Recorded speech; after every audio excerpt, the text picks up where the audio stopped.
మూడవ దుర్గా స్వరూపాన్ని చంద్రఘంట అని పిలుస్తారు. చంద్రఘంట అన్న నామానికి అనేకమైనటువంటి అర్థాలు ఉన్నాయి.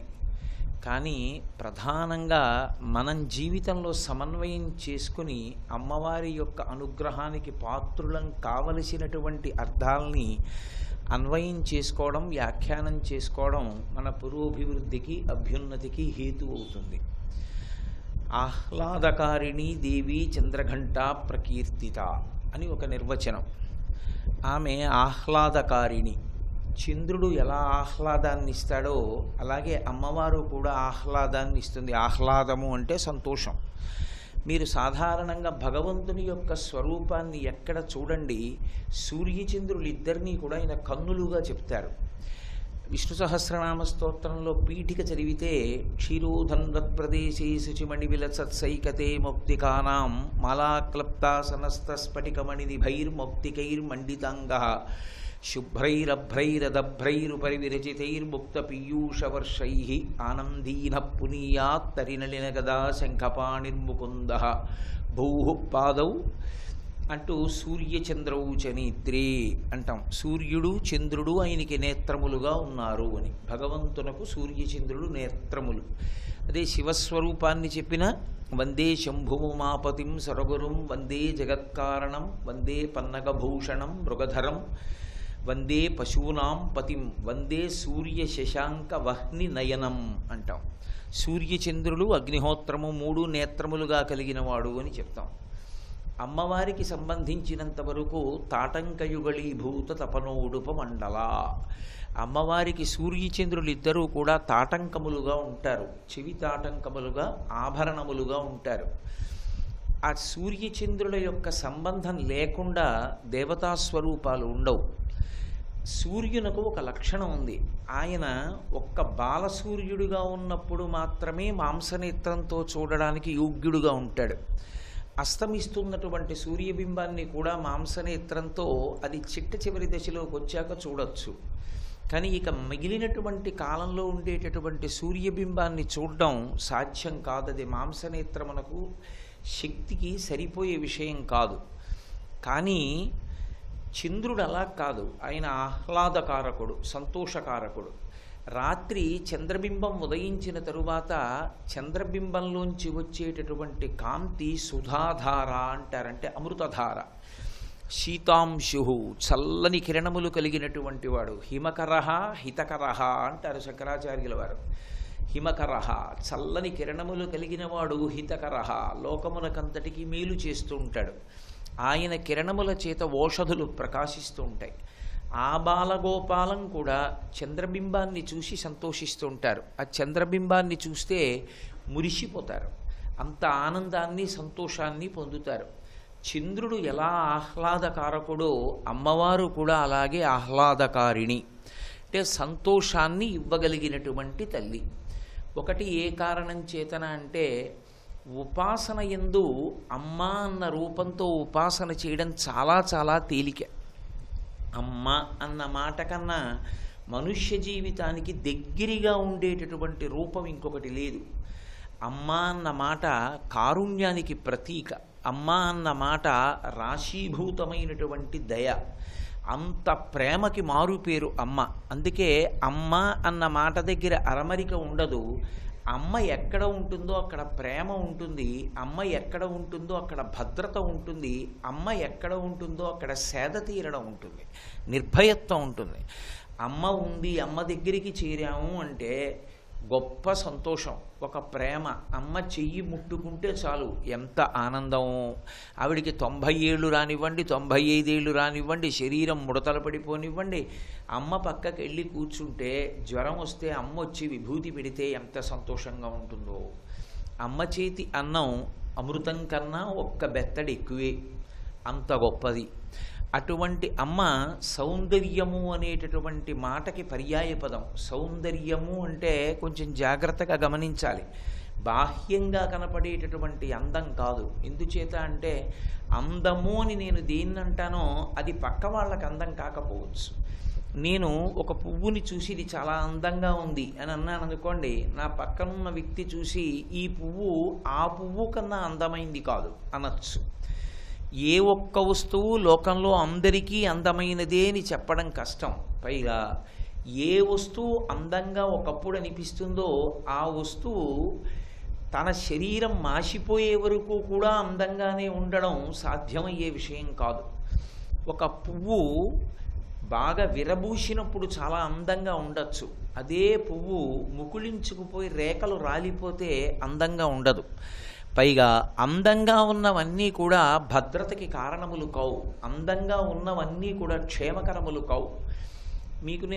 మీతో నేను ఒక ఉదాహరణ చెప్పాలి అంటే, ఏదో నేను ఒక మేడ మీద నిలబడి చూస్తున్నాను అనుకోండి, నా పెరటి తోటలో సాయంకాలం వేళ పశ్చిమ దిక్కు నుండి అస్తమిస్తున్న సూర్యభగవానుడి యొక్క కిరణములు పడుతుండగా ఒక పెద్ద గోధుమ త్రాచు ఒకటి వచ్చి పడగ విప్పి ఆడుతోందనుకోండి, ఆ సూర్యకిరణములు దాని పడగల మీద పడుతుంటే మిరిసిపోతూ అది ఎంతో అందంగా ఉంటుంది.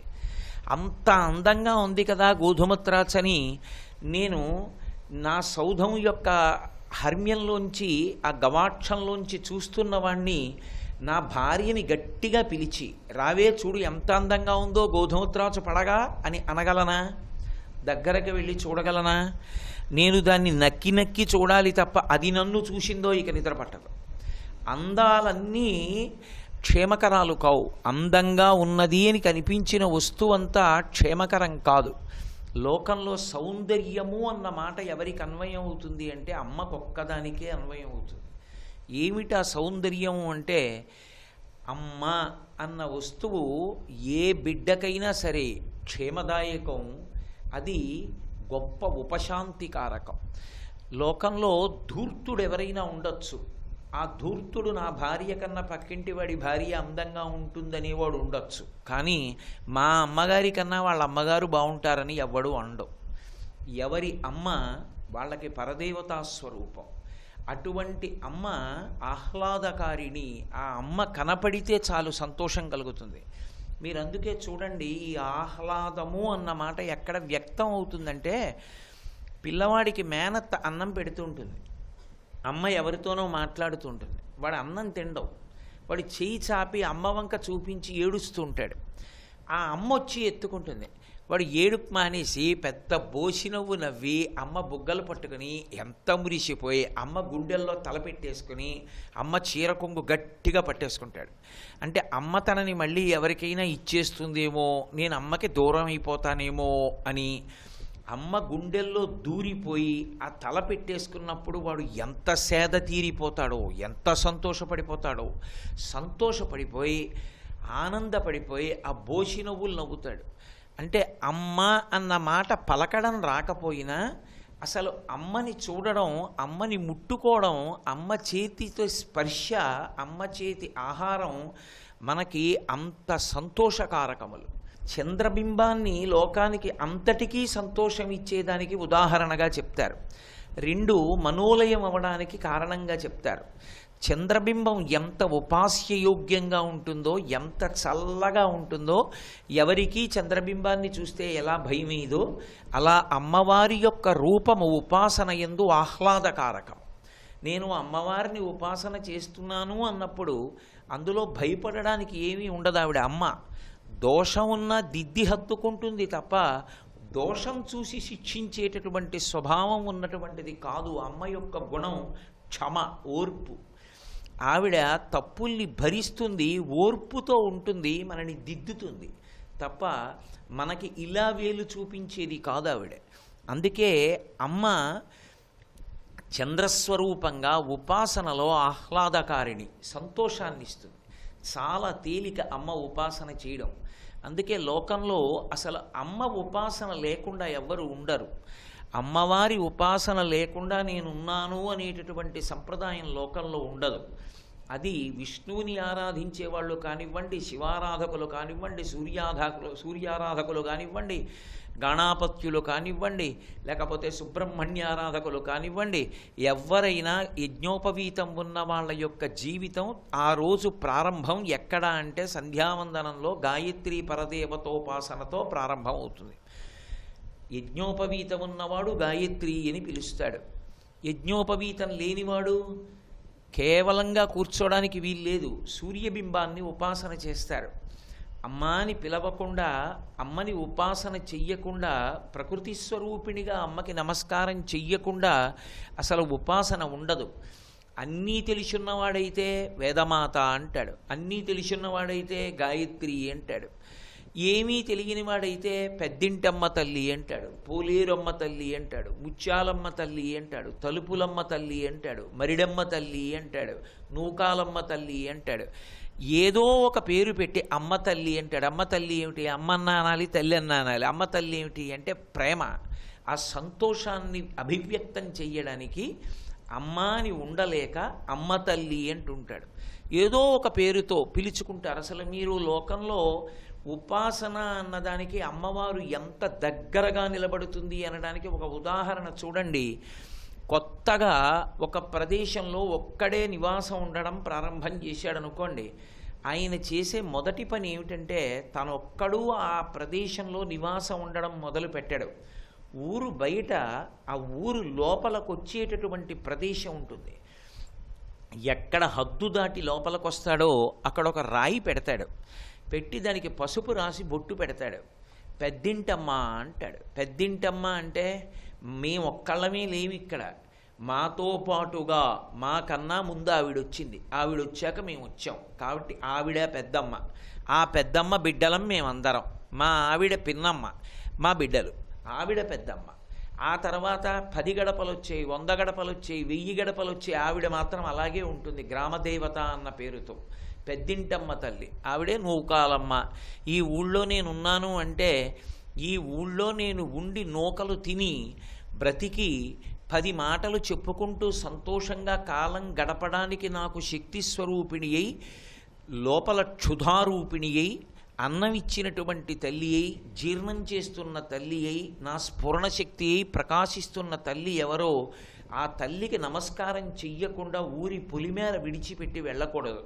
మీరు రామాయణం చదివితే రామచంద్రమూర్తి ఊరు విడిచిపెట్టే ముందు వెనక్కి తిరిగి ఒక్కసారి ప్రార్థన చేసి వెడతాడు.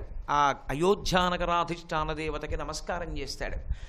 మనం కూడా ఊరి విడిచిపెట్టే ముందు అమ్మతో చెప్పాలమ్మా, నీ అనుగ్రహంతో అన్నం తిన్నాను, ఇప్పుడు ఏదో ఉపన్యాసం చెప్పడానికి ఫలానా ఊరు వెడుతున్నాను, అక్కడ కూడా నాకు వేళపట్టున అన్నం లభించి మళ్ళీ క్షేమంగా ఇక్కడికి వచ్చి నూకలు ఉండేటట్టుగా నన్ను అనుగ్రహించని అడుగుతాను. మళ్ళీ ఊళ్ళోకి వచ్చేటప్పుడు పొలిమేరలోనే చెప్పులిప్పి నమస్కరించి లోపలికి వస్తాను. ప్రతి ఏటా 365 రోజులు అన్నం పెట్టిన తల్లి కాబట్టి ఒకరోజు ఆ తల్లికి నివేదనలు చేస్తాం. తలుపులమ్మ తల్లి, నేను వాహనం కొనుక్కున్నాను అనుకోండి, నా ఇల్లు తలుపులు తెరిచి నాకు వాహనం లోపలికి వచ్చేట్టు చేసి యోగకారిణయింది తలుపులమ్మ. ఏడాదిలో ఒక్కసారి దర్శనం చేసుకుంటే గుర్తు పెట్టుకుని మళ్ళీ మళ్ళీ నాకు కావలసినవన్నీ ఇస్తుంది కాబట్టి మరిడమ్మ. ఏదో ఆ ఊళ్ళో ఉన్న పెద్ద పేరంటాల ఆవిడే, అందుకని పేరంటాలమ్మ. ఏ పేరు పెట్టయితేనే ఆవిడ మాత్రం ప్రతి ఊళ్ళోనూ సేవింపబడుతుంటుంది. అది తెలిసున్న వాళ్ళు కానివ్వండి, తెలియని వాళ్ళు కానివ్వండి, ఆవిడ్ని ఉపాసన చేస్తూనే ఉంటారు. ఇందులో ఒక్కటి మాత్రం తార్కికమైనటువంటి విషయం ఉంటుంది. కొంతమంది సాధారణంగా అమ్మవారి విషయంలోకి వచ్చేటప్పటికీ ఉగ్రదేవత అని పిలుస్తుంటారు. అమ్మో ఉగ్రదేవత అండి అంటారు. నేను మీతో మనవి చెయ్యాలి అంటే కాళికాస్వరూపం, కాళికాస్వరూపాన్ని చూస్తే ఉగ్రదేవత అండి అంటారు. అందులో కొంతమంది పనికిమాలిన వాళ్ళు చెప్పిన మాటలు నమ్మి ఆ భగవన్మూర్తులన్నీ తీసుకొచ్చి దేవాలయాల వెనక చెట్ల కింద పెట్టి వెళ్ళిపోతూ ఉంటారు. నేను ఒక్క మాట చెప్తాను, ఆలోచించండి. అమ్మ పిల్లవాడిని దెబ్బలాడుతుంది, అప్పుడు చాలా కోపంగా ముఖం పెడుతుంది. అమ్మ కోపంగా ముఖం పెట్టడం పిల్లాడి అభ్యున్నతి కోసమా, పిల్లాడిని మింగేయడం కోసమా? పిల్లాడు బాగుపడాలని. అమ్మ కోపంగా ఉన్నా మన అభ్యున్నతి కోసమే తప్ప ఆవిడికి వేరొక కారణం కోపానికి ఉండదు. ఎవరు దారి తప్పారో వాళ్ళ మీద కోప్పడుతుంది, దారిలోకి రమ్మని. నీకెందుకు బెంగ? అటువంటి తల్లి రూపాన్ని నువ్వు ఉపాసన చెయ్యలేకపోతే అభ్యంతరం ఏం లేదు, ప్రసన్నంగా ఉన్నమ్మనే ఉంచుకో. ఎన్నడూ తల్లికి బిడ్డ మీద కోపం రాకుండా బ్రతికి కలిగినటువంటి బిడ్డగా నువ్వు బ్రతకగలిగితే అంతకన్నా ఆనందదాయకమైన విషయం లోకంలో ఇంకేముంటుంది? కానీ అమ్మవారిని ఉగ్రదేవత అని పిలిచి ఉపాసన చెయ్యకూడదనడం తప్పు. ఉపాసన చేయడానికి మన శక్తి సరిపోదేమో కానీ ఆవిడ మాత్రం కారుణ్యమూర్తి అనడంలో సందేహం లేదు. నేను మీతో ఒక మాట చెప్తాను, ఆలోచించండి. గంగానది కాశీలో ప్రవహిస్తున్నప్పుడు స్నానానికి అత్యంత యోగ్యంగా ఉంటుంది. పసిపిల్లలు కూడా దిగి స్నానం చేయొచ్చు. అదే గంగానది తన ఉత్పత్తి స్థానం దగ్గరికి వెడితే కొండమించి కింద పడుతున్నప్పుడు చాలా ఉగ్రమైనటువంటి రూపంతో ఉంటుంది. అప్పుడు రంగతుంగ తరంగ సంఘములతో రంజిల్లు ఘోషంబుతో బంగారంబగు పొంగుతో నురగతో పువ్వాట తుంపర్లతో భంగుల్ సల్పుచు జంఘలించు తన భూభాగము నుండి జారన్ గంగమ్మను దల్చితే శిరమునన్ రంజిల్లుతులు శంకరా అని అంత పెద్ద ధార పడిపోతుండగా మనం వెళ్ళి దాని కింద తల పెట్టలేకపోవచ్చు. మనం తల పెట్టలేకపోయాం కాబట్టి ఆవిడ్ని గంగ కాదని అనగలమా? ఆ గంగా ప్రవాహం కోపంగా ఉందనొచ్చా? కాశీలో స్నానం చేశాం కాబట్టి గంగా, అక్కడ ఉన్నటువంటి గంగ ప్రశాంతంగా ఉందనొచ్చా? హరిద్వార్లో మనం స్నానం చెయ్యాలి అంటే అదే గంగలో ఇనప గొలుసులు పట్టుకుని మునగాలి. ఇనప గొలుసు వదిలేస్తే వెళ్ళిపోతాం. అంత వడిగా వెళ్ళిపోతూ ఉంటుంది ప్రవాహం. అంత మాత్రం చేత అక్కడ ఉన్నటువంటి గంగ కోపంగా ఉన్నదా?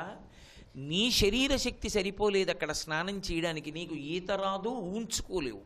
కాశీపట్టణంలో సమస్య లేదు. కానీ గంగ ఎక్కడా గంగే. అలాగే అమ్మవారు కూడా ఏ రూపంతో ఉన్నా అమ్మవారే. రామకృష్ణ పరమహంస కాళికామాతని ఉపాసన చేసి బ్రహ్మవేత్త కాల.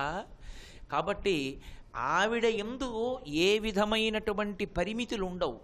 ఉపాసన చెయ్యగలిగినటువంటి శక్తి మన యందు అంకురించిన నాడు భగవతిని శ్రీమాతా స్వరూపంతో ఏ రూపాన్ని ఉపాసన చెయ్యండి, ఆమె కన్నతల్లిగానే నిలబడుతుంది.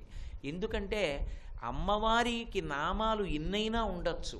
అమ్మవారికి ఉన్న మొదటి నామం, చివరి నామం, మధ్యనామం మాత్రం ఒక్కటే, మాతా, శ్రీమాత.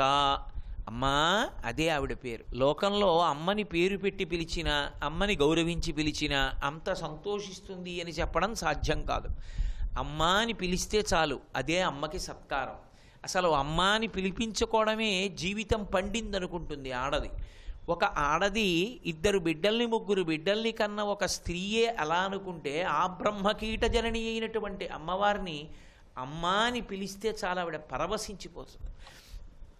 ఎంత పరవశించిపోతుంది అంటే, నేను మీతో ఒక ఉదాహరణ చెప్పాలి అంటే, ఇక్కడే పక్క జిల్లాలోని చెందోలు గ్రామంలో తాడేపల్లి రాఘవనారాయణ శాస్త్రి గారు ఉండేవారు. పాపం ఆయనకి తినడానికి కూడా లేని రోజులు.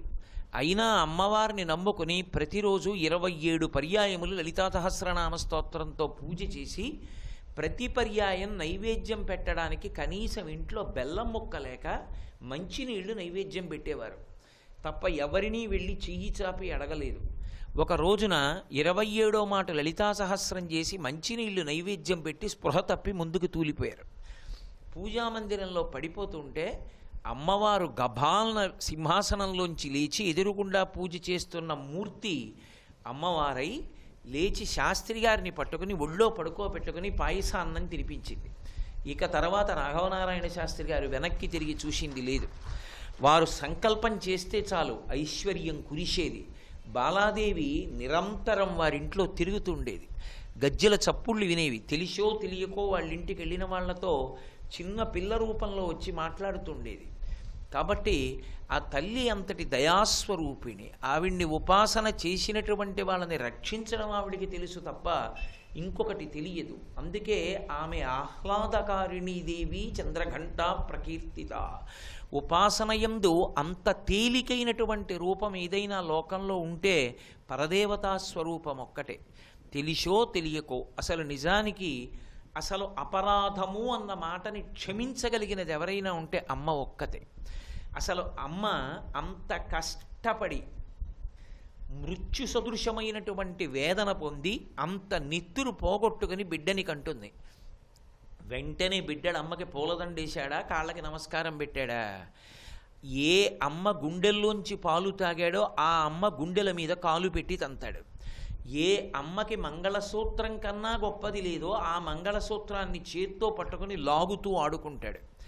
అయినా పూల పొట్లం లాంటి చేతిని విప్పి ముద్దు పెట్టుకుంటుంది. గుండెల మీద తందిన పాదం మీద ముద్దు పెట్టుకుని వాణ్ణి ఓదార్చి పాలు పట్టి పెంచి పెద్ద చేసి ఒళ్ళో మల విసర్జన చేస్తే, మూత్ర విసర్జన చేస్తే అవయవాలు కడిగి తుడిచి బట్టలేసి పెంచి పోషించింది తప్ప అమ్మకి మనం ఉపచారాలు చేశామా, అపచారాలు చేశామా?